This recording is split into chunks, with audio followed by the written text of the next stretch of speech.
Welcome to Corrective Consciousness, episode 244, the podcast where we explore the inanity of pop culture. I'm your host, vysethebold, and this is... Lotus Prince.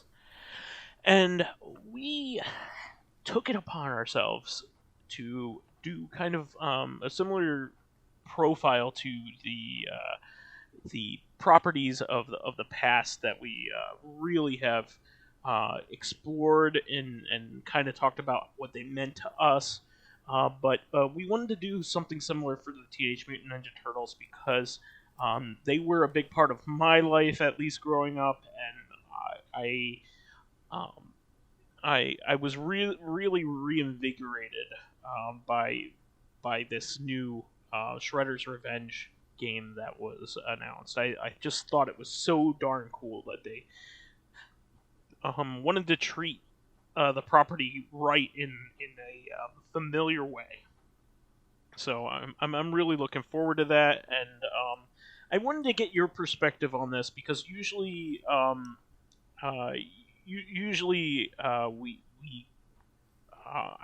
know a little bit about how you have interacted with our previous media projects, but before we get to that, I want you to think about that for a little bit. I did want to give an introduction on what Teenage Mutant Ninja Turtles is, and I know it may sound obvious what Teenage Mutant Ninja Turtles is to a lot of people, because I'm sure you either grew up with it or even are still interacting with it in some way, or maybe even have children that are interacting with the franchise.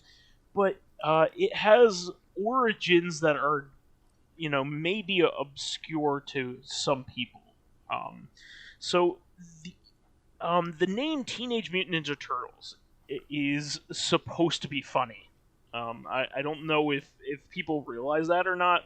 Yeah, but it's a ludicrous name. Like, just listen to this. They're turtles who are ninjas. That itself is like the dumbest thing ever, because turtles are incredibly slow and like don't move. And they're also mutants, and they're teenager. Like, what? Like, just try parsing that out if you've never heard that before. So they were created by art students Kevin Eastman and Peter Laird while drunk one night and just drawing like whatever the crazy crap that they could. They were riffing off of each other, doing kind of like art war kind of stuff, and just like drinking, eating pizza, and when they woke up from falling, I think they both fell asleep on the couch, or that's what I remember reading. They woke up, and this was on the top of the pile of the stuff that they did. A Ninja Turtle was on the top, and they ran with it. They self-published a comic through their own imprint, which was called Mirage Comics at the time, and just kind of threw out one of those things. It was one of those indie comics that you probably only find in a few stores at the time. Yeah. Probably only had maybe a couple hundred prints of it. They were slumming it, selling it, trying to make money for college, that kind of thing. And they ended up like becoming an overnight sensation. And they created this elaborate story that is entirely a parody of Daredevil, of all things. Well, the origin story, not the overall story, kind of. So a lot of it is a parody of Daredevil. So their origin, of course, is supposedly like so in it, a person, a blind person, gets toxic waste thrown on them by it falling out of the back of a car, which is or a truck on the street, which is exactly what happens in Daredevil, and that's how Daredevil gets his powers. Yeah. But they're supposed to be the turtles that were under the grate that this happened under. And so and of course their father figure Splinter was there with them. So and not only that, speaking of Daredevil parallels, mm-hmm. is like Daredevil's like ninja master guy was called Stick. And the Turtles so Splinter. Yeah, and the ninja enemies are called the Hand in Daredevil. Yep. And the reflection is the foot. So this is a lot of this is a direct parody of Daredevil. It's like, riffing off of it. So it was not meant to be taken seriously, even from the beginning. Speaking of which, a lot of the story itself, though, is done very straight. It's very melodramatic, yeah. But that's why it's funny. Something with a title this stupid is being played straight. Like, you know what it makes me think of? This is a weird connection to make. Like Airplane. Well, no, that is true. But I was also going to mention Charles Barkley's Shut Up and Jam Gaiden. Oh, yeah. Like, everything about that game is fucking dumb, but, like... But the characters are all legit, about it. And the characters take it seriously. So you're like, really? So, like, that's what makes it funny. Was shaped like a b-ball. Yeah, but yeah, same thing with Airplane. It's like Leslie Nielsen is delivering his lines, like, with deadly precision, like, good luck. We're all counting on you. Like, after the day's been saved, like, that's funny. Me Shirley. Yeah. So, when you read, like, the original Turtles comic, which is widely available right now, I think it's still in print. You can get it in trade paperbacks very easily. It's very apparent that it had a very dark tone for something so goofy. Yeah, there was, like, real violence. Like, I used to have one of the bigger comics. Maybe it was a trade or something. But, like, someone would throw a shuriken and, like, it would just go into a guy's fucking head. Like, that's no joke. So it's notable that if your experience with the Ninja Turtles has mostly been the cartoons, that the foot in the comics has pretty much always been just dudes. They're not robots. Like, the only reason that they're famous as robots today is because it was the 80s. They didn't want to show, like, the kind of violence on cartoons. So it's like, they're robots. They'll just fall apart or blow up when they die. They're not going to, like, get their arm cut off or something horrific. Yeah, you kind of have to think, well, we have these turtles, and you have one of them that has two katana. Like, what can he do against, living beings? Nothing. Yeah, well, it's like Wolverine in the 90s X-Men cartoons. Yeah. Like, he would... They needed Sentinels. Yeah, he would use his claws to cut up robots as much as you like, but if he ever went up against a human, he would suddenly forget that he had claws and, like, throw the guy. He would get beat up real easily. Or he would throw the guy. He would, like, shoulder throw him. Yeah. Like, but he's not going to impale a guy, Yeah. That's why the movie Logan was so shocking. He's just fucking butchering people in that. Yeah, I mean, it was pretty apparent.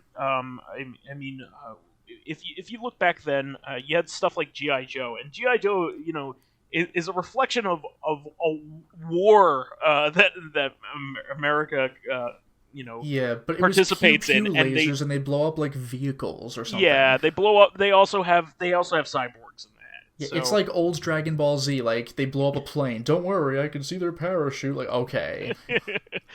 Yeah, so they made them cyborgs, and they're like infinite of them in the cartoon.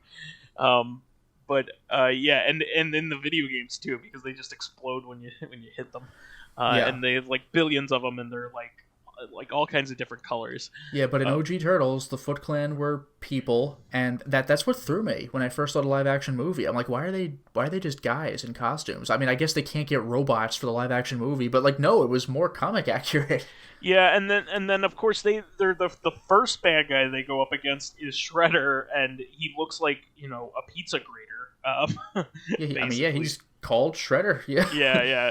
So I mean, he's supposed to be goofy, and they kill him in the first issue. I don't know if people know about that or not. Yeah, like, does he, like in the movie, he fell into a garbage truck, but didn't he have, like, a fucking bomb on him in the comic? Like, he blew up. I think they cut him in half. I'm pretty sure Leonardo just cuts him the fucking half. You're like, he's dead. Like, yeah. I mean, he actually does magically somehow come back later. Cause he Way got later, popular. though. Way later. Yeah, but like, no, they straight up kill him. It's kind of like Shin in like Fist of the North Star in the anime. He's a much bigger deal than he is in the fucking comic. Well, and even then, he's just the first arc. But he's like the first volume in the manga. So the Shredder is known as the Teenage Mutant Ninja Turtles' arch nemesis. He is not in the comic book.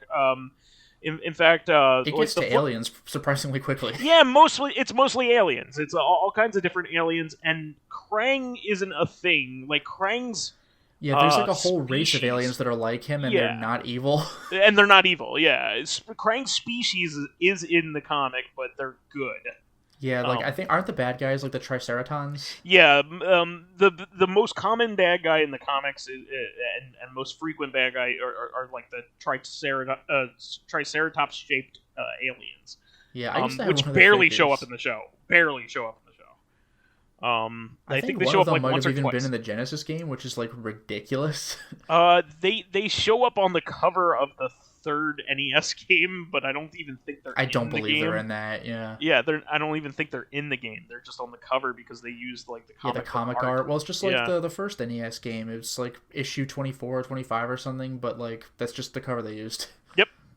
So it's really interesting, like the origins of this, because and this was just like a comic that was passed around by people, but people were into X-Men at the time, so like mutant things were popular. You know, the '80s was a great time for X-Men. They had a ton of spin-off comics. They had X-Force, which was the old team. They had X-Men, which was the new team. So they had New Mutants was starting up. X Factor, I think, also. X Factor was a little bit later. That was 90s, wasn't it? Yeah. Deadpool 2, the movie, like gave a wink to that. Yeah.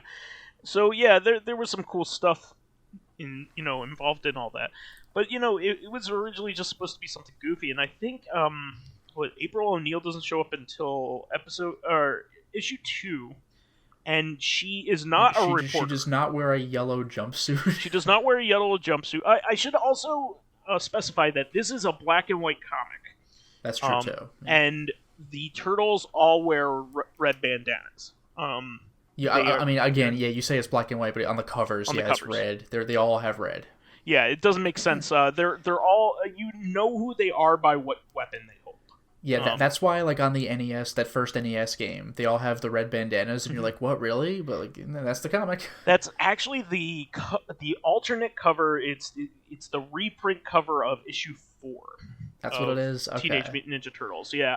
And, in fact, it might be the most famous, Teenage Mutant Ninja Turtles cover ever, just because it was on store shelves all over the place, yeah. The NES cover, and it's half of that cover. It actually wrapped around to the back. Yeah, that's pretty rad. So covers don't always do that. They rarely do, in fact. Yeah. Usually they have like an advertisement on the back or something like that. Something like that. Yeah. They just sold this thing like straight up. So and by the way, a weird little thing about April is that on the cartoon she worked for Channel 6 News, but in the comic it was like Channel 8 or something. Actually, I was going to get to that. She was not a reporter. Originally, she is Baxter Stockman's Baxter Stockman's assistant. Okay, so the movie made her a reporter because they had no Baxter Stockman. Correct. So Baxter Stockman is basically like the Fly. He's like a parody of Jeff Goldblum's The Fly.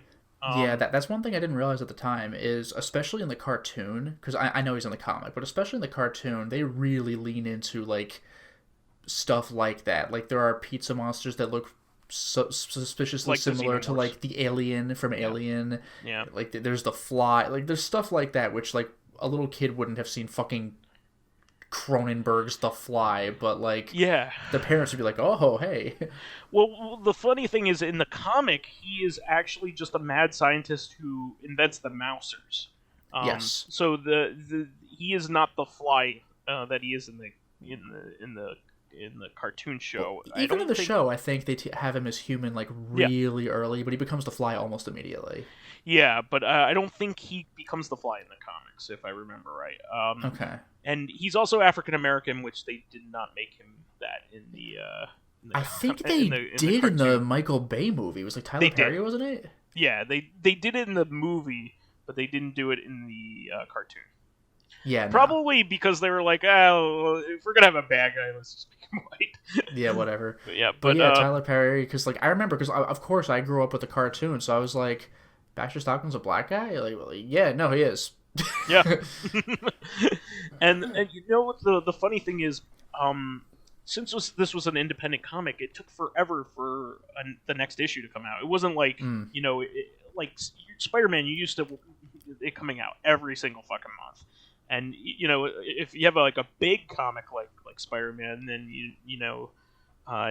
you're used to it even having like multiple imprints per month. But like these were just two guys working on it in their spare time while they went to school, so it wasn't like they had this wasn't their day job. Like Stan Lee, I don't know how he pumped out what he did, because like back in the 60s and 70s, because he wrote all of those comics. Like he wrote Spider-Man, he wrote X-Men, he wrote Fantastic Four. Like it's nuts. He wrote all of them. How do you keep track of all this stuff, especially because all those series have like 1,000 little footnotes, like, oh, see what I'm talking about in Daredevil number 103. It's like I can't keep track of that stuff. He had different artists working all the time with him, but like he must have come up with a comic a day. Like Thor, he came up with like all the Thor stories, all the Iron Man stories at the time, and all the Avengers stories. Like he wrote them all. Like you can see it. You see he didn't have anybody ghostwrite for him. Nobody's ever said that. Like everybody gives him credit for like basically inventing the Marvel universe. Yep. I mean, like, you could say what you want about like collaboration on each of the characters. Of course, that happened with the artists, but like him as the writer of all of them, like that's ridiculous. It's really crazy. But I mean, you have here two guys, getting along. And then it becomes popular enough to get people's attention, and people are really buying these comics every time they come out, like in New York. And eventually they get I think the first thing was a toy deal. And those toys were everywhere. I had a bunch of them as a kid. Yeah, and that was made by Playmates, if I remember right. And I think so. Yeah, and Playmates helped market them to get the TV show, and the TV show, of course, is meant to help sell the that was a huge thing for kids shows, kids cartoons in the 80s. They were basically just half-hour long toy commercials. Yeah, and they tried to add like PSAs at the end of them, at least, to have some educational value. Well, just to work their way around some sort of like a code of conduct they had to abide by. My favorite was when you would do that for like Sailor Moon, where that show very obviously was not designed with that. Turtles was like when we make this show, we got to add a PSA. But something like Sailor Moon that came from Japan like years earlier, they had to like dub over, come like, up with something, and like showing clips from the show that you've already seen, where they like very loosely try to tie in some moral. Like with Turtles or like Double Dragon, they would have new footage because it was specifically for the PSA, but it's just funny to see them do it with pre-established shows that clearly were not written with PSAs in mind. What was cool though was this cartoon was made very well for the time. You go back, you go back and you watch it, and you could probably make fun of it, I guess, because like it's goofy, because it is. But you have to watch everything that was before it, because this was 1989. The biggest cartoon before Teenage Mutant Ninja Turtles is probably going to be He-Man. He-Man? Yeah, He-Man. That show is like He-Man, unwatchable. Transformers, and G.I. Joe were it. He-Man is a terrible, awful cartoon. G.I. Joe was better animated, and Transformers, to a degree, was better animated. Well, they were Japanese animated, so they were a lot better. That is true. And they were done by Sunbeam. Does that sound right? Yeah. I don't remember, but I do remember that if you looked up like the American animation, like the Street Fighter cartoon in the 90s, the Double Dragon cartoon, oh boy. He-Man, it was just made to sell toys, and it was awful, like, cynical He-Man's cartoon. like body type and She-Ra's like, and the My Little Pony stuff, like they were drawings of the toys basically. And if you buy the toys, they look just like that. The toys are awful. So like everything about He-Man is bad except for maybe the marketing. And well, the one part where he says "I have the power" every episode, you're kind of like, hey, he said the thing. Like Skeletor's a cool bad guy. I'll give you that, right? I have the power, or I am the power. That's pretty cool. But yeah, I think it was I Have the Power. I Am the Power. Really? I am the power. Yeah. That doesn't even make sense. Yeah. No, he is the power. But yeah, the cartoon is garbage. It doesn't make much sense. It's very Yeah, that's one of those things. Like, I remember, like, as a kid, you'd be watching some show and your parents would be like, "What is this nonsensical garbage?" It's like, "You don't understand, Mom." But like looking back at it, like, no, seriously, what the fuck is any of this? Yeah. So going back and watching He-Man is a complete waste of your time. Going back and watching G.I. Joe and Transformers, there's a lot of it, and a lot of it is There is a lot of bullshit, but like you can follow most of it. It has a storyline. And then Turtles comes around, and there's actual stuff happening. There's an actual plot every single episode. It isn't just it's still pretty hit and miss, but it's better. It's better still. It's better, and the writing's better, and the voice acting, more importantly, is really good. They got good voice acting on that show. Like, they got Cam Clark, like old school Cam Clark, Liquid Snake. Dr. Phil, or Uncle Phil. I'm sorry. Yeah, excuse me. yeah, Uncle Phil is from Shredder. Fresh Prince is the Shredder. Yeah. That's one of those things where you would never picture it, but when you hear their roles back to back, you're like, oh my god, it's the same guy. Also, they slightly changed the origin of the Turtles in specifically Splinter yeah, Splinter most obviously. Well, the Turtles, I don't even know if they had the blind guy Toxic Ooze, did they? That does happen, but it's like very subtle. Because Splinter was like you see it in the opening credits. He's a human who mutated Yamamoto into Yoshi. a rat. Yeah. Whereas the Turtles were turtles who became more human-like. But in the comic, he was just the pet rat of a martial artist. Yes. Who like got killed by the Shredder. Yeah, the martial artist did, yeah. And the rat learned the martial artist moves by watching and was able to. I don't know how did he ever touch the mutagen? Yes. Because he was like a rat who kind of knew martial arts. He was a smart rat to begin with who found the turtles who had been their fish bowl had been dropped by a kid in the grave. Okay. So that did happen in both versions. But he rescued them and took care of them. And was kind of like their father to begin with, but just turtles. Because they were baby turtles. Yeah, and they're babies. But get the hell out of here. But yeah, they were beneath the grate when this accident happens, and all five of them get hit in the comic. Okay. And all five of them do get hit in the cartoon. It's just the human gets hit. The martial artist gets hit, and becomes more like the rats he had been around. In the sewer. So there's apparently like a jealousy thing going within the Foot Clan with the two. In the original story, I think in the comic, the guy who Shredder is jealous of the martial artist's wife, and so he comes over basically to assault her, and they have a big fight, and everybody dies but the Shredder. Yeah. So and even the rat, because they he gets hit. Yeah, he's in a because I remember this not from the comic but from the movie. But the rat scratches Oroko Saki over the eye pretty fiercely. Yeah, and that's why he wears the cheek or something. Yeah, and around the nose, and he himself cuts off part of the rat's ear. Oh yeah, that's right. That's right. So, because I remember that from the live action movie where it's like, oh, now time to finish what I started with your ear.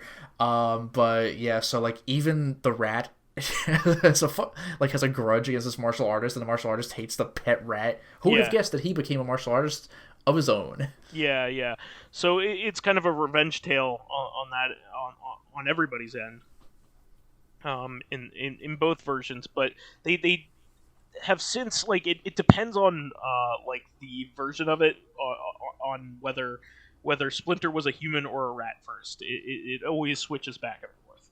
It's after that, whatever. Yeah, but and then it all deviates from there. It all deviates. So the cartoon show is nothing like the comics. So the personalities of the turtles is actually very similar. The characterization of the turtles is they're actually all four of them are pretty ruthless in the beginning in the comic, and they're very Oh yeah, similar. oh yeah. And then they Like I mean, develop Michelangelo's a personalities. little more light, but like on the cartoon, everything is more kid friendly. Yeah, Like Raphael is cool but rude. He's like, get a grip. He ain't saying that shit in the comics. He's yeah, gonna no, fucking he, kill he a says guy. he curses a lot in the comics, and he's the most brutal of the four of them. But all four of them are pretty brutal in the comics. Yeah, like again, even in the movie, he just goes out by himself when he's in a bad mood and just picks a fight with like 20 foot members and gets his Yeah, ass yeah, kicked. yeah, and Donatello's always been the science guy. It's the same in the Yeah, comics. Leonardo is also the Boy Scout, so most of the tension is still Leonardo versus Raphael. Raphael's the one that has the problem, the chip on the shoulder kind of thing, yeah. and the jealous one. Um, but that's all similar. But everybody has a much harder edge in the comics, obviously. And they may have ate like pizza once in the in the comic book, but like it's a defining feature of them in Yeah, the they cartoon. really lean into it in the cartoon. Yeah, so like And pretty much every iteration after that, including like the Archie comics. yeah, it becomes their spinach. Like Yeah, Popeye. their Popeye has a Garfield spinach. lasagna. Well, the thing about Popeye is they didn't add that.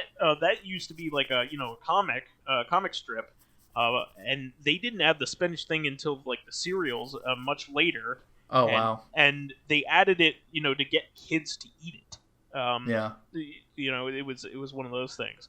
But yeah, the pizza thing was meant to appeal to kids, and it worked because they're like, oh, they like pizza just like I do. Yep. And they lived in an awesome apartment in the sewer, which like I don't know how we believe that. Yeah. But because the sewer is not a good place. But yeah, it's pretty cool. And during that first year, this was 1989. They also made the deal to make the first movie as well, which has aged extremely well. I don't know if Yeah, you've it's seen it recently. surprisingly well. It's really good. I actually really like. Even the really second like movie's aged pretty well. the second movie is way goofier. Yes. It has a lot more slapstick to it. Keep Yeah, in mind. nobody. I don't think the turtles ever actually used their weapons in that movie. Yeah, I was just gonna say. Even in the big fight scene in the beginning, they're using like toys and shit. Yeah, because they're in like a mall, so they're using like what's around them. So like Michelangelo's Sausages. using like yes, it's linked sausages as nunchucks. Donatello's just bouncing like things off of a guy. Like, but in the first movie, they use their fucking weapons. Like Yeah, and Michelangelo has a nunchuck spinning competition with a foot member, who by the way is the guy in the Michelangelo suit. Like he's playing that's against awesome. himself, which is kind of great. Yeah, the first movie is really cool. I mean, it is actually a pretty good adaptation of the comic book. You have several issues, yeah. Yeah, and the only commonality that it has with the cartoon is the bandanas, the colors. And well, and April is a news reporter. And April is a news reporter. You're right about that. But that's where it really ends. The movie was confusing to kids at the time because it was not an adaptation of the cartoon. It was an adaptation. Yeah, well, that of was the whole thing. Like I was saying, I was like, why are the foot soldiers humans? Where's Krang? Again, Yeah. yeah. Why is Rocksteady and Bebop like they're everywhere in the cartoon? Yeah. So we forgot to add that they have their own Bulk and Skull before Bulk and Skull were a thing. They have like the goofy duo enemies of Bebop and Rocksteady in the cartoon, and that is the only place they exist. They are mutated. They are humans initially. Yes, and they were given different DNA. Yeah. Yeah, they were punks that were exposed to the mutagen around a rhinoceros and a boar, a wild boar. Is the other one? I think so. It was like a warthog or a boar. Yeah. Yeah, warthog. Yeah, you're right. You're right. So was it Rocksteady is the rhinoceros? Yes. And then Bebop is the like the punk, pig or the punk warthog. Yeah. warthog. Yeah. So they're always the the bumbling duo, kind of like the scratching grounder of. Yeah, that's a Teenage reference to Mutant make. Ninja But yeah, Turtles. it's one of those cases where like Starscream and Transformers, Yeah. like why does the leader even keep this guy around? Exactly. Like Exactly. Bebop and Rocksteady like They're screw everything up, but I don't know. I guess they're not bad enough to fire. What are you gonna do? Yeah, they need to. Shredder needs to have henchmen, so they're his henchmen. They do all his dirty work and mess up all the time. And Even in turn, in the video game, do you remember the Turtles 3 on the NES? When you beat yeah, them, they start like fighting each fighting each other other. until they fall out. Yeah, they do that in Turtles in Time too. Oh, they do. Yeah, it's like you messed up. No, you messed up, and they both just KO each other. Yeah, yeah. So in in the cartoon, Shredder also has a boss that did not exist in the cartoons or in the comics, which we did allude to. His name is Krang. He is an he is the alien from Dimension X. Dimension X. And he rides in a gigantic cyber suit that is like a gigantic, looks like a gigantic like soulless human being. Yeah. And he operates inside his belly. And he also has his own little jet thing, but he's based little on like mech, like an ATST kind of walker suit. Yeah, he's based off of the Ultrons, I think they're called in the comics, who are good which aliens. are like blue and not pink. Yeah, yeah. Or bluish green or whatever it was. How would you even know? they're black and white. But yeah, I think there's been color depictions of them. Yeah, but yeah, it's really interesting, like how and they have the Technodrome and all this other stuff which doesn't exist in the it's cool toys. in the comics. Yeah, these are all toys that Playmates comes up with, right? And it worked. I mean, we bought all these toys. I mean, you would want to buy all 4 Ninja Turtles for sure. And the Foot Soldiers was a very clever idea because, like, they make you want to buy multiple of the same figure. Yeah, and that was a big problem because they were one of the rare ones in a case, which I had like a Foot Soldier. I didn't even have one of those. I had I got most of mine at a flea market. I had only I had a Baxter Stockman fly, and I also had Metalhead, which is Donatello creates a robotic like 5th member of the Ninja Turtles that goes insane. Hal 1000, is it 3000? Yeah, Hal 3000, or was it 9000? Hal 9000. Yeah, I'll look it up while you keep going. I mean, I should know this because it's my favorite movie, but whatever. 2001: Space Odyssey's Hal. It's 9000. 9000. He rebels and becomes an insane villain of theirs. Which I think speaking of Ultron, like he's like Marvel's Ultron. Yeah. So that happens in the cartoons and the comics, actually. I think that one does. But yeah, so you have all of these toys, and you want to get them all, and you want to get their like play sets. So they have like the Technodrome is a play set. So well, not only were there play sets, but there were also, this is more of a turtle specific thing, but there were themed versions of the turtles. Oh yeah, like there's the 4 regular turtles. There's the, I don't know,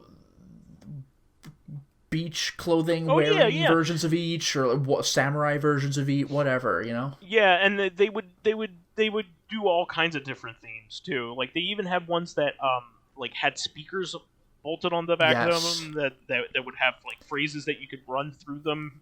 They had Transformers where they were turned into a regular turtle to the Ninja Turtle form. Yeah, I had those. They had the Mighty Max version. They had the Mini Mutants. I had a lot of those. Yeah, I had 2 where you open them up and there's a little playset location inside with like super tiny versions of each figure, which I thought was super cool. I really like that because it had a ton of little accessories that you could they even had little weapons for the little characters. Yeah, those things were very easy to lose. Actually, the original action figures were really neat because they did hold their weapons well.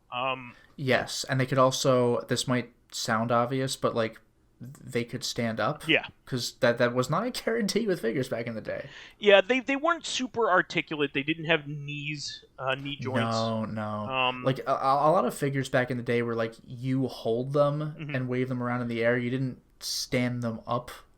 But the Turtles figures generally stood well. Like you could hit them, hit smack, each other. Yeah, they would show on the commercials all the time with the Batman stuff and the Turtles stuff. Like, oh, I knocked the bad guy down or whatever. Yeah, and it came with a bunch of accessories. Not only did it come with their signature weapons, but they used to come with like a set of weapons that you could like punch out. Yes, or like weapons that were not their traditional ones. A little box of pizza maybe. Yeah. So these were good toys. Splinter came with a real cloth gi, which and Shredder came with a cloth cape. Yeah, so I mean it has to be said that for the time these were really good quality toys, and they looked like you wanted them to, and they could do a lot. They could do a lot for like GI Joes. You couldn't even stand them up because they were so flimsy.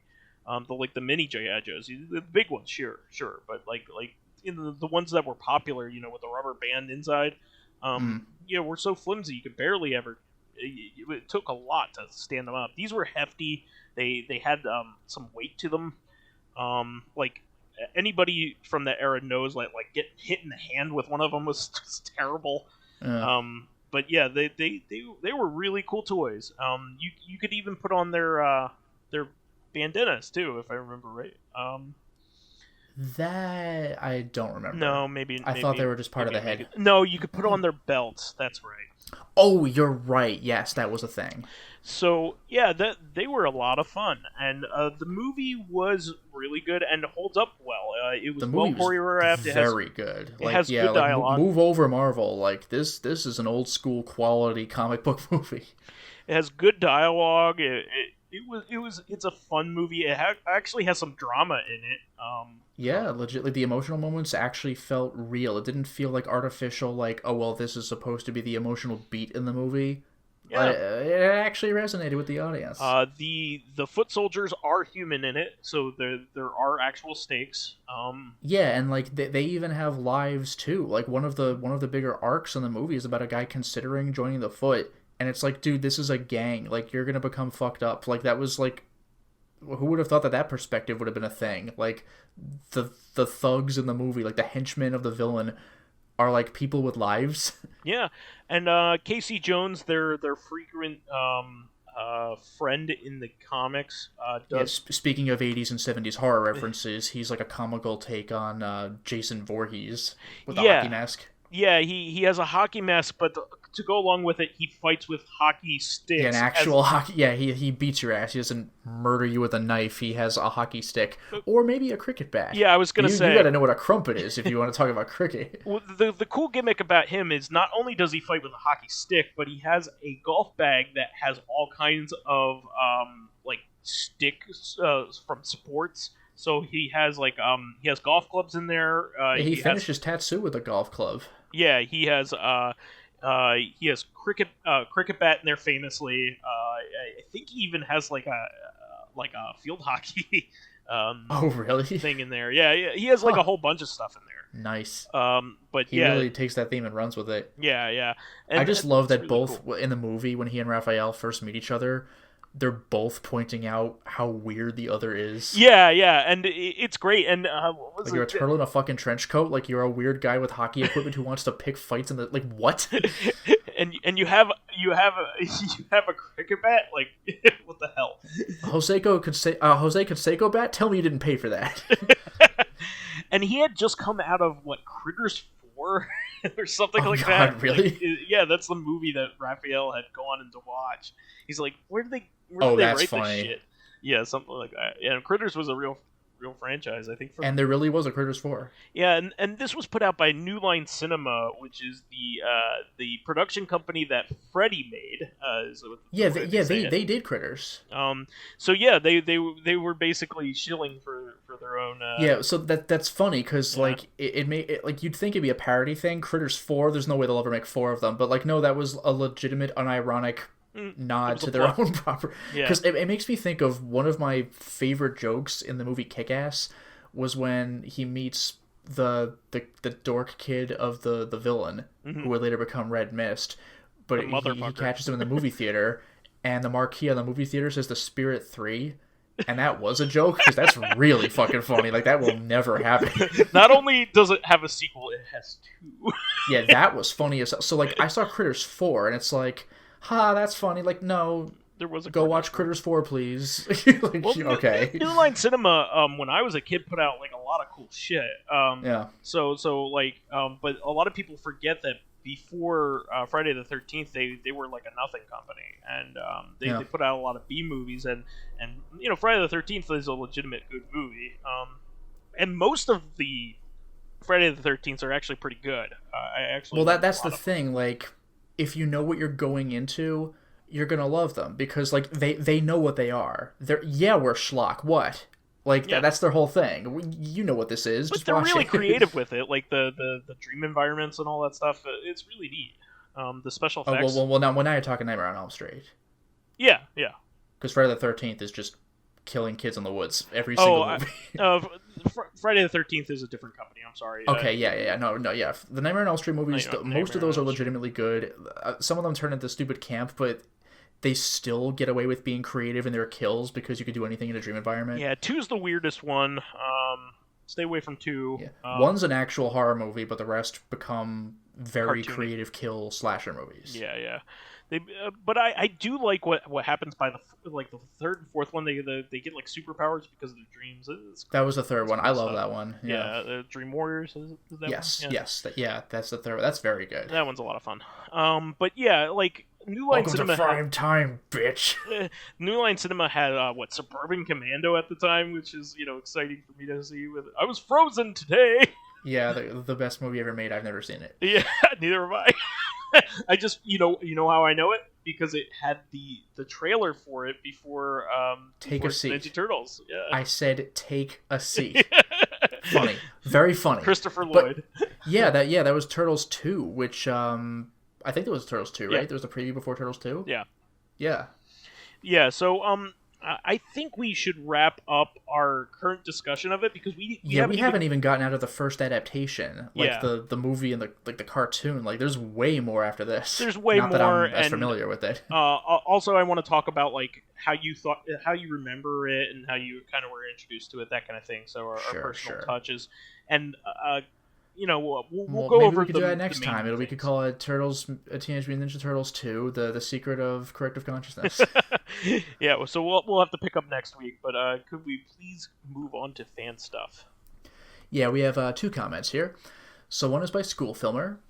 Favorite comedies? I have a couple, like Top Secret. I remember liking. A good one. I still need to see that. It's good. I remember liking Modern Times. Quite enjoyed Tenacious D, Pick a Destiny. Well, Modern Times is Charlie Chaplin, isn't it? I actually haven't seen any of these. Oh, okay. I haven't even heard of Modern Times, actually. But anyway, I finally did get something from the eShop, thanks to my grandmother's offer to help me. I got Bloody Bunny the Game. That exists on eShop, apparently. I've never heard of this. Wow. And I have mixed feelings about it. Looks nice, faithful to the animation it's based on. However, it's a challenge mostly because enemies have a tendency to swarm you and the camera isn't great. I think it's also short, since I'm at the part after taking down the 2 bosses in Dizzyland. I'll admit I bought the game because I wanted to draw Bloody Bunny and because it was an abstinence buy. This game should have had some more time in the oven, unfortunately, and yes, the oven part makes sense if you watch the animated shorts. I've never heard of this. Wow. It makes me think of, like, Gregory Horror Show. Did you know that was based on a whole series? Like, oh, okay. Yeah, seriously. And then Josh G says, in the Resident Evil 3 remake, Nemesis is... Oh, yeah, this is, like, the frustrating... like bosses or whatever. Nemesis's final form is nearly impossible to beat on Nightmare without the infinite rocket launcher. I got to the final boss on Nightmare and realized that I was stuck. Yet that sucks. When that almost happened to me in Resident Evil 0, like on hard. Like, is this where it ends? The very last thing to do. I also couldn't buy the rocket launcher at this point because I had no unfinished achievements except for beating the game on Nightmare. I had to delete all of my save data from the PS4 and start over as if I'd never played the game at all. That's a bitch. Wow. Even with the infinite launcher, Nemesis was a pain because he could one-shot you. Still took me about an hour to finally beat him. If I wasn't off work due to a pandemic, I would have never platinumed Resident Evil 3. Jesus. That's no joke. Wow. And then our question is from USA Sierra. Is there any game or franchise that you think are generally misremembered? For example, this is a very good example, by the way. When people beg for a Dino Crisis remake, I have the impression that they only have two in mind, forgetting all the tedious puzzles and slow pace of the original.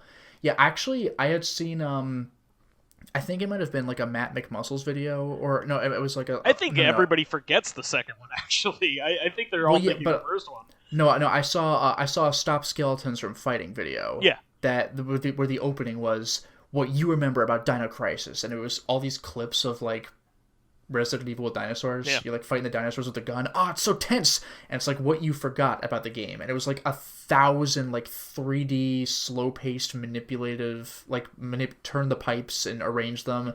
It's also a really hard game. Like the it's very hard. The dinosaurs are much more difficult than the zombies are. No, they are, but people forget that like half of that game is very tedious puzzles and like finding codes and ciphers to unlock the door combination. Like it's a lot of that. Yeah. And so yeah, I easily believe that people forgot that, because when I finally Let's Play Dino Crisis 1, I was like, oh yeah, wow. And actually this lines up with our previous discussion on this corrective. But when it says franchises you think are misremembered, every single show we mentioned, He-Man, Transformers, Turtles, some of them might hold up better than others, but none of them is as good as you remember. Yeah, Thundercats is in there. I mean, Thundercats started off good. The first episode's amazing. It's actually really good. I heard the reboot was very good, even though it died. But yeah, Thundercats looked like a mediocre show to me. Voltron had a really good Netflix series, apparently. Was really amazing. Oh, the new one? Yeah. Sure. I will say this, though, by the way. I never watched the Ghostbusters cartoon growing up, but Luminaire showed me a couple of episodes a couple years ago. Holy shit, that show's actually very good. Did you know that they used a lot of the background cells from the Star Trek animated series? That's great. Yeah, so like I did not know that. Them. Yeah, why not? But yeah, a lot of those 80s shows, like again, some of them might hold up a little better, like Turtles. You can actually watch that again, but like a lot of those shows, at the very least, are not as good as you remember, and at the worst, suck and you didn't know it when you were a kid. I have a pretty good candidate. I would say Secret of Mana. It is not as good as people remember it. I only first played that in college with you, too. So like I didn't have nostalgia glasses, but I was like, this is not fun. Well, the thing is, there is stuff that does hold up, though. I mean, that was around the same time when I first played Earthbound. I didn't have nostalgia goggles for that, and I loved it anyway. Yeah, but I'm talking about like you remember it being better. Yeah, but like we didn't for Secret of Mana. Yeah, no, that's what I'm trying to say is I think people misremember that game isn't actually that great. I don't think it's as good as everybody says it is. I mean, I believe that the music is great. And the aesthetic is great, too. And the aesthetic is great. That's a gorgeous game, but like the amount of menuing you have to do every time you do anything is ridiculous. Terrible. And it's a very, like, it was cool that they had the gimmick of 3-player play, but it's the action gets stopped way too much for that to be viable. Yeah, it's bad enough menuing when you're by yourself. Like, now wait for 2 other people to do it. Like, yeah, ugh. It's really annoying. In fact, that's actually one of the downsides of the D&D beat 'em ups. Like the magicians actually stop the action in those arcade games. Oh yeah, well that's true in Golden Axe as well, but those things are super quick. Another thing that people misremember, GoldenEye being as good as it is. Yeah, if you're used to the controls, then like okay, but like you're gonna have to relearn how to play that entire game. For the time, it was great. It aged extremely poorly, but people have this like really fond memories of like playing it and staying up late. But like actually playing it does not play the way you remember it playing.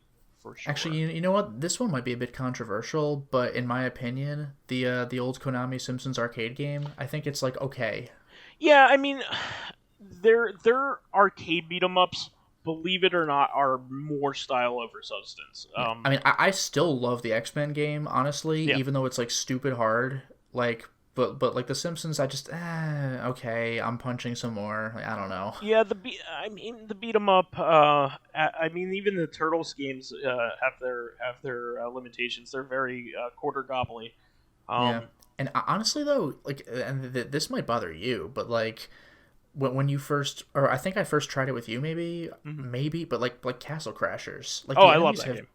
the enemies just have too much health. Like I do my combo, I knock them down, then I do it like 3 more times. Can I kill one fucking enemy, please? There's a whole game of this. Like it's just too much. Everyone's a sponge. It's okay when you have leveled up your character, and you do some Yeah, grinding. you do level up in that game, but I played a couple levels of this. I'm like, dude, there's no way I'm gonna play like however many more levels. That's fair.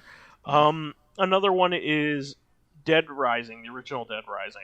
It is Oh. the format of the game is awesome. Like the whole like the whole town the whole mall is a Majora's Mask, like clockwork place, Yeah, where you are events really happen. on the clock in that game. But the action in that game that requires you to be good at certain things, like shooting in this game, is awful, and the boss battles require it. I Yeah, the don't know. bosses really run around, and you need to be like a quick draw in those fights. Yeah, I don't know how they thought that the controls were reasonable in this game, but they're And can't you not. like not move while aiming too? Correct. You can't move while aiming. The weapons like that are in very short supply. The controls are awful. The villains are very good at hitting you and wrecking your shit. Yeah, I've seen Um, that in other people's playthroughs. Like even when they're doing it well, you can kind of see the jank through the screen. I only was able to beat the final boss through figuring by reading up and finding out that one particular move, the double lariat that Knight Yeah. Hagar does, actually is like the most broken move by far in the game and gives you invincibility Yeah, I frames. So you just spin around and murder the last guy, but he's impossible to Sure. beat otherwise. Impossible. Yeah, I Um, hate stuff like that where like the correct way to do it is to like beat the game in its own game. It's like shouldn't there like just be yeah. a matter of being good instead of like having to cheat?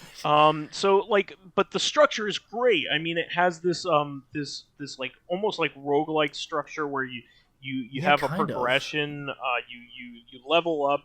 You play through the game multiple times. It has many different endings depending on what you do in each end, in Yep. each go through. There are secret things all over in the game, all kinds of references. It displayed more things on screen than any other thing at the time. Yeah, I remember that being mind blowing when I first saw it. And then like the Wii port came out and it's like what are you even doing playing this? Dead Rising 2 is a much better game. I'm just gonna go ahead and 2. say it. Dead Rising 2 is a really much better game, and it doesn't get the credit. Got to get that Zombrix. It does not get the credit. Everybody forgets about all the games after 2, so 3 and 4 are largely forgotten. Um, what else do people rave about and like just Well, is I'm not also that trying to great? think of misremembering things in terms of like not even necessarily worse, just like Even the Teenage Mutant Ninja Turtles are misremembered because they're remembered by the cartoon and the original well, but cartoon. that's still accurate though. Like they accurately remember the cartoon, but yeah, like the comics have kind of like, oh yeah, they were comics. Yeah, Uh, huh. you got to give me Yeah. something, Lotus. You gotta give me something. You know what? Metal Gear Solid 1 and 2, those Okay, games still play brilliantly if you know what you're getting into, okay, but yeah. remember they have a lot of fixed camera angle stuff, so like you have to like be aware of that. How about Metal Gear Solid 3? Everybody always talks about Metal Gear Solid 3, but they never talk about the original version of Metal Gear Solid 3. Nobody ever Well, yeah, plays actually that's a good point. Yeah, even original 3 cuz Subsistence gives you camera control, that. but the original one, Original 3 is unplayable, yeah. if you ask me. It's unplayable, and that was considered one of the best games at that time. Sure. People forget that like they completely changed that game in Snake Eater for the better. Yeah. It was just one of those things. Damn, I wonder if I'm running out of ideas here. Yeah, I don't know. Like I'm actually paging through Oh, some old no, shit. no. Here's a good one. Mad Max 2, The Okay. Road Warrior. Mm-hmm. Everybody remembers how action packed it is, but that's like the final scene of the movie. Which is Like there is fantastic, a by the way. lot of downtime in that movie, and like it's still good. Like they're not wasting their time, but it is not the action fest that people think it is. When it gets action packed, it's amazing, but like that movie is not a supercar chase. There is a supercar chase in the movie, but a lot of it is walking and talking in the town. I mean, it was so good that nothing could beat it until its sequel beat it. Its Well, other sequel, its second. I was gonna say the other sequel because Mad Max 3 did not beat it. Yeah. The opening of Mad Max 3 is, you could argue, is a contender. Yeah. Like the Thunderdome itself. The open Thunderdome is great until it isn't. It and they have like a bad chase scene at the very end of the third one for like very tacked on. The Fury Road, until Fury Road came out, like the second one was held the crown for the best like chase scene of its type. And then Fury Road, like 3/4 of the movie is a chase scene. That movie is nonstop. And nothing will beat Fury Road. I hate to say it. There's too much, I don't think even George Miller can beat that. Fury Road. That movie is nuts. There's too much love put in that movie. A lot of love, a lot of like blood, sweat, and tears went into making that movie a reality. And yeah, that movie fell into development hell. Everyone was like, "Oh, this movie's gonna either not come out, or if it does, it'll suck." And then it was like the best movie ever made. yeah. It made by the director of Babe, Pig in the City. Yeah, the director of Happy Feet. Yeah.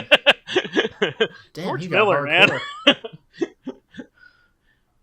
And he somehow got the villain of Mad Max 1 was got the villain of Mad Max 1 to be a different villain and still be good at it. Speaking of which, actually, you know I don't even know what you describe him as. Like, you know the gyrocopter pilot in Mad Max 2? He plays a different character that also has a gyrocopter. Yeah, in 3. Yeah. Yeah, so this is not the first time we've gotten a Mad Max actor to not even reprise the role, to just do another role. Continuity has never been the Mad Max's series. Yeah, like it's one thing when you have like Hot Fuzz and Shaun of the Dead, where it's like all the same actors, but like those movies aren't in a continuity. Sequels, yeah. It's just like it's like Evil Dead continuity. It's fast and loose. Yeah, kind of. Yeah, remember the first movie? Okay. Anyway, now for this movie. The first movie gets retold 3 different times. Yeah, whatever. Fuck it. It's fine. Mist. Actually, that's another one. Even the first Evil Dead movie, it's like all right. It's got definite standout moments. Evil Dead 2 is where it's at. Yeah, Evil Dead 2 is like just untouchable. Evil Dead 2 is great. Army of Darkness is great, but in a different way. And the show is awesome. I don't know if you ever see the show, but nah. Oh, actually, by the way, here's one. I think this might not hold up anymore. People have fallen off of this stereotype, but the whole concept of Jason Voorhees being a killer with a chainsaw and a hockey mask. Oh yeah. Like that's not his thing. It's a knife. It's a machete. Yeah. He might have had like a chainsaw like once or something, but like, yeah, it's a machete. Like there's 100 movies where he has a machete. I don't know where the chainsaw stereotype Jason came from. never has a machine. Not a machete. Sorry, just a stabby knife, just a big knife. No. He never has a chainsaw because he's not intelligent. He's not like that's his whole thing. Yeah, I don't like. Did he ever interact with a chainsaw at some point? But yeah, the idea is. Maybe not, but that was a stereotype with him for a while. He's the chainsaw killer. Maybe they were conflating him with Leatherface or something. Leatherface, yeah. Because like, there's 100 Friday the 13th movies, and he uses a stabby knife in like every single one of them. Yeah, he uses blunt force weapons. He uses And machetes, stabby knives. Well, machetes daggers. aren't blunt force weapon. None of those are blunt force. I meant bladed weapons and blunt force weapons. Okay. Yeah, he'll One time impale he you. uses a tree to kill somebody. I was gonna mention that. Yeah. Uses Actually, that's axes. another thing. Speaking of things that are misremembered, Texas Chainsaw Massacre, mostly not very violent. There are a couple of moments. Yeah, it happens off. There are a couple of moments that are like, oh, but like, considering it's called Chainsaw Massacre, like, there's not terribly much blood and gore in that movie, but there's a lot of like implications. Yeah. Like there's a person who gets hung on a meat hook, but you don't see them getting impaled. You don't see blood, but you're just like, oh, like it's like that. Or Psycho. This was famously misremembered. Like the shower violence scene, you never see the knife connect the entire time. It never happens. Yeah, it was all about suggestion, right? Yeah, you see a stabby knife, then you see the woman screaming. You do see blood go into the drain, but it's a black and white movie, so it's like chocolate syrup. But you never see the woman get stabbed, but your brain swears that you did. That scene is also famously very disorienting because the space it changes a lot. Yeah, and there's a lot of cuts. It has a lot of cuts, and it does all kinds of different Dutch angles and things. Yeah. And that it's very unusual for the time, and still is unusual. 50s. Yeah. The way that it was cut is like insane. Yeah. And there's a reason why that scene is like, like nobody can imitate it. It's like it's its own thing. Well, Vince Vaughn could try. That wasn't Vince Vaughn. Well, yeah, it wasn't Vince Vaughn himself, but the maker of that movie. Yeah. I forgot his name. I mean, why remake a movie to be exactly like the original? Why would you ever do that? Actually, I heard from Red Letter Media that like they theorized that maybe the point of that movie was to show that an exact remake is pointless, and that when you remake a movie, you should make it your own thing. Yeah. Like the movie The Thing. The Thing. Yeah. That was kind of a remake of The Thing from Another Worlds, but not really. Or like Cronenberg's The Fly. Yeah. That's kind of a remake of the black and white Fly movie, but not really. It's totally its own thing. There are plenty of great remakes out there. It's just that the ones that are really good are usually of bad movies. Yeah. Well. Even Dawn of the Dead. Zack Snyder's Dawn of the Dead. Zack Snyder can make good movies. That Dawn of the Dead movie, like they're in a mall, but otherwise it's like its own thing. Yeah. There's no pie fights. Yeah, not even one pie fight. But the Psycho remake was literally shot for shot. It was a precise remake, and like, what's the end result? Are you happy, audience? This is your perfect remake. Is this what you wanted? The original Dawn of the Dead is just so much fun to watch because like you're like, what is these bad guys like? What are they even doing? Like one of them goes and puts himself in like a blood pressure machine just because he thinks it's funny. And then like zombies of course swarm him because that's what they're doing at the time. Yeah. And because he's stuck in it, he gets swarmed. And people have gone up to George Romero, back when he was around, and they said, why were they doing that? They're like, we were just doing every fun like scenario that we thought we could do in a mall. Well, yeah, I was gonna say because it's a movie, it's fun. Yeah. Like, you know what that reminds me of? I forgot where I read this, but like, apparently when they were filming Lord of the Rings, like Sean Astin, Samwise was at one point asking, it might have been Peter Jackson, like because like they had spotlights. He's like, where is the light, like diegetically like coming from? Like, where is this light? And Peter Jackson was like, the same place the music is coming from. It's amazing. I think people misremember the Saints Row series because like it doesn't get really good until the third one, and it becomes what you third one. Like it wasn't full on like camp. Yeah. It had campy moments, but it wasn't straight up camp. Yeah, I'm looking like through my games right now. Like people are like, oh man, that Saints Row series is great. Well, the first two really. The reason why the first two worked is because there was no GTA 4 at the time. And then GTA 4 came out, and the third one had to do something way different in order to like keep going on, and it did it. Like the third game is amazing. It's one of the best games ever made. It's really really good. But don't go back and play 1 and 2. I mean, like there's no reason to. There's like, I guess you can get weird story stuff from if you really want to go, but like that, the point of those games is to mess around and have fun. So, I mean, nobody's there for the story. Yeah. Yeah, I mean, I think we touched on a bunch of stuff there. Yeah, I think I'm out of ideas. Yeah, but like the only other thing I could say is Resident Evil 4. It's you still can't fully control the camera. Yeah, you can whip it behind you as good as it's going to get. It's such a shame that one of the most influential games of all time is almost nearly unplayable now because of how it's playable, but you have to like really train yourself. Like you do not have full camera control. You cannot move while aiming. It's bizarre. How it relates to current like control trends is it's very difficult to go back and play it, even though before it there was nothing like it, and it's such a shame because when that game came out I couldn't stop playing it. It was I skipped class in college freshman year to play that game. It was that good, and I have to tell you I've never done anything with any other game like that. Like it was just when it came out it was a revelation. It was amazing, but you go back and play it. I mean the modern versions do fix things up with the controls a little bit, but they don't add. You can't change the game.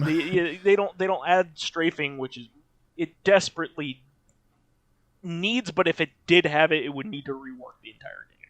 That's the thing. Yeah, there are certain things that break the game. Like you know what it makes me think of. In the Fatal Frame games, one of the, I think it might even be like post-game lenses for your camera you could unlock, is an automatic tracker. Like it just tracks the spirit.